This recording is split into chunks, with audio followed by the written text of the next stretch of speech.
Ever wonder why you've never seen a fat astronaut? Because in space, no one can hear you ice scream. Now that's a joke, but it does lead us into a common science misconception that gravity doesn't exist in space.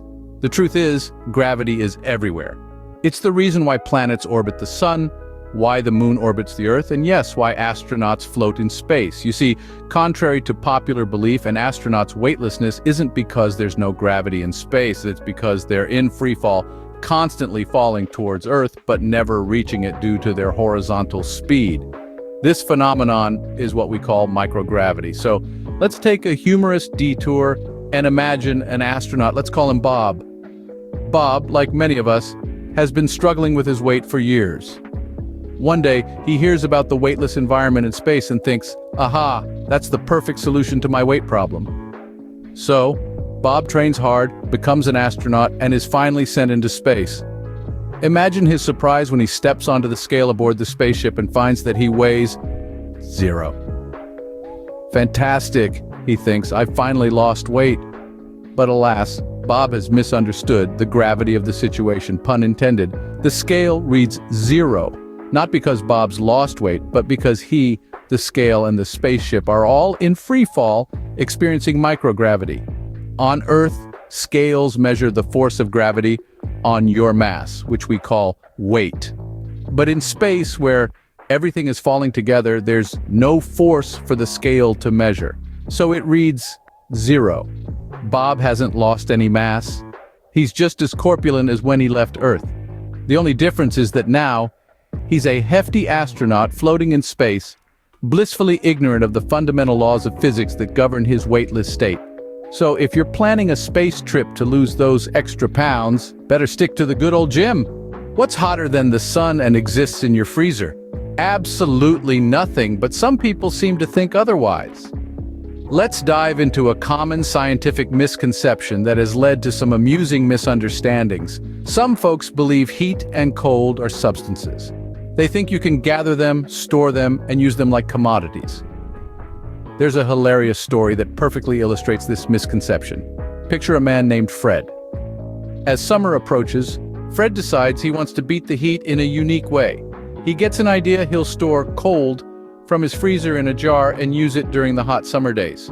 So Fred starts opening his freezer, quickly shoving empty jars inside, screwing the lids on tight, and then storing them in his cupboard for the impending summer. Fred's plan, as quirky as it sounds, is based on a misconception. The truth is, heat and cold are not substances.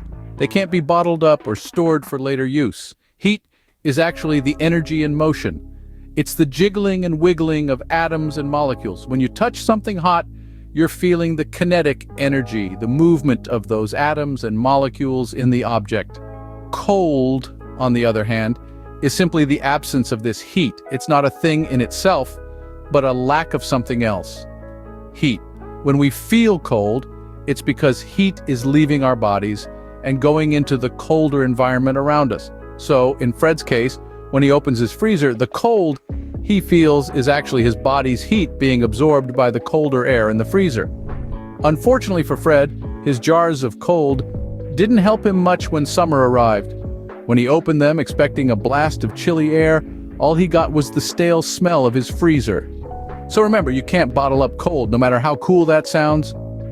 If a tree falls in a forest and no one is around to hear it, does it make a sound? Better question, can it see where it's falling? Now let's tackle a common science misconception that's been lurking in the shadows. Many believe that darkness is simply the absence of light. This idea probably started in some dimly lit corner of a classroom where the only light was the flickering bulb of an overhead projector. But let's illuminate the facts, shall we? Picture this. There was a curious child named Timmy. One day, Timmy decided he wanted to own darkness. Yes, you heard that right. He figured that if he could trap the darkness in a box by keeping it closed, he could carry it around and let it out whenever he wanted. Timmy spent a whole afternoon carefully selecting the perfect box, shutting it tight, and waiting for nightfall. When darkness descended, he triumphantly opened his box, expecting the night to spill out, but all he found inside was, well, nothing. The box was empty. You see, darkness isn't a thing that you can collect or hold. It's not an object. and you can't put it in a box. Darkness is simply the perception of the absence of visible light. It's your eyes telling you, hey, there's no light here for me to see by. So when you're sitting in a dark room, it's not because light has run away and left darkness behind. It's because your eyes can't detect any light. The photons, those little particles of light, are either not present, absorbed, or being reflected away. In essence, darkness is not the villain here, stealing away the light. It's more like the quiet friend who's just there when the light isn't. So the next time you're in the dark, remember it's not the lack of light, but your eyes telling you to turn on the darn lamp. Next time someone tells you they enjoy the sound of silence, ask them how they can hear something that doesn't exist. Now, don't get us wrong, we're not saying that silence is a myth, but when it comes to the realm of science, it's often misunderstood. Let's dive into one of the most common science misconceptions, the idea that sound can travel in space. Picture this. A well-known movie director, let's call him Mr. Spielberg, decides he wants to make his next blockbuster as authentic as possible. So he plans to record the sounds of space. He gathers his equipment, books a rocket, and prepares for his cosmic adventure. But there's a hitch in his plan. The universe doesn't quite work the way he thinks it does. You see, sound is a type of energy made by vibrations. When an object vibrates, it moves the air particles around it. These particles then bump into the particles next to them, which then bump into the ones next to them, and this process continues until the vibrations reach our ears. We hear these vibrations as sound. But here's the kicker. This process requires a medium, like air or water, to work. And what is space? Well, it's a vacuum. It's virtually empty, with no air or water to carry the sound vibrations. So when our ambitious director, Mr. Spielberg, tries to record the sounds of space, all he's going to get is nothing. Zilch. Nada. The only sound he'll hear is the sound of his own disappointment. So while the idea of hearing the eerie silence of the cosmos may seem romantic, scientifically speaking, it's impossible.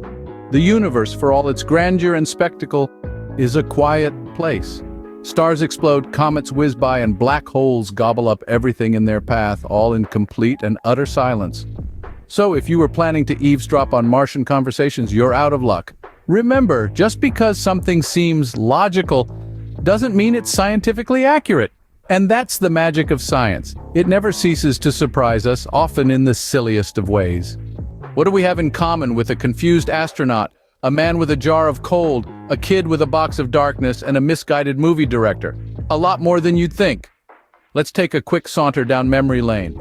Our confused astronaut, remember him?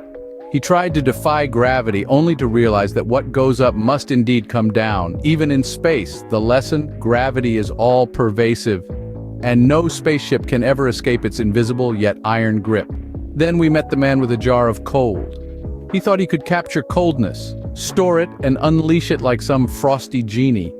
But alas, cold is not a thing. It's the absence of heat. You can't bottle up an absence. It's like trying to keep a pet shadow. Next up was the kid with a box of darkness. He thought he could trap light inside a box and release the darkness. But light doesn't work like that. Darkness is simply the absence of light. It's not something tangible you can store away like old toys. Light will always fill the void, illuminating every nook and cranny, leaving no room for darkness. Lastly, our misguided movie director, who thought he could film the sound of silence. He tried to capture the absence of sound, but quickly realized that even in the quietest moments, the world is still humming, buzzing, and whispering. Silence is merely the absence of sound, not a sound in itself that can be recorded. So what do all these stories teach us?